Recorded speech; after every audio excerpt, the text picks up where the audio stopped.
वालेकुम अस्सलाम। मेरा नाम डॉक्टर मोहम्मद नासिर है और मैं यहाँ देवबंद यूनानी मेडिकल कॉलेज देवबंद में तकरीबन 15 साल से टीचिंग के प्रोफेशन में हूँ। मैंने अपना जो क्वालिफिकेशन BMS और MD किया है अलीगढ़ मुस्लिम यूनिवर्सिटी से पूरा किया है और यहाँ पर मैं प्रोफेसर की पोस्ट पर हूँ। फिजियोलॉजी एक कम्प्लेक्स सब्जेक्ट है जिसमें हम ह्यूमन बॉडी के बारे में, उसकी फंक्शनिंग के बारे में, नॉर्मल फंक्शनिंग के बारे में पढ़ते हैं।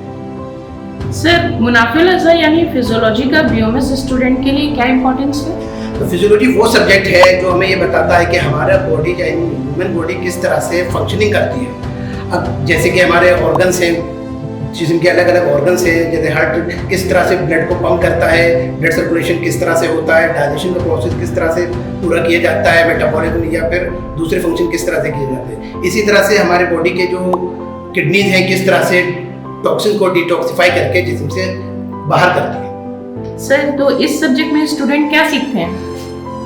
ये फिजियोलॉजी यानी मुनाफिल अज़हर जो है एक प्रैक्टिकल सब्जेक्ट होता है जिसमें हम डिजीज की डायग्नोसिस और उसके ट्रीटमेंट के लिए एक तरह से बेस तैयार करते हैं। इस कोर्स में स्टूडेंट को एक तरह से डिजीज की डायग्नोसिस और उसके ट्रीटमेंट के बारे में बताया जाता है। लाइक हमारे बॉडी के जो सिस्टम है किस तरह से फंक्शनिंग करते हैं और जो क्लिनिकल एक्सपेरिमेंट्स हैं लाइक ब्लड प्रेशर मॉनिटरिंग है, ब्लड टेस्ट है, यूरिन टेस्ट है और दूसरे जो टेस्ट है वो यहाँ पर हम करवाए जाते हैं। इसके अलावा जिससे कि स्टूडेंट को डिजीज़ के अंडरस्टैंडिंग में बहुत अच्छा सा प्लान तैयार कर लिया जाता है या उनको मदद मिलती है।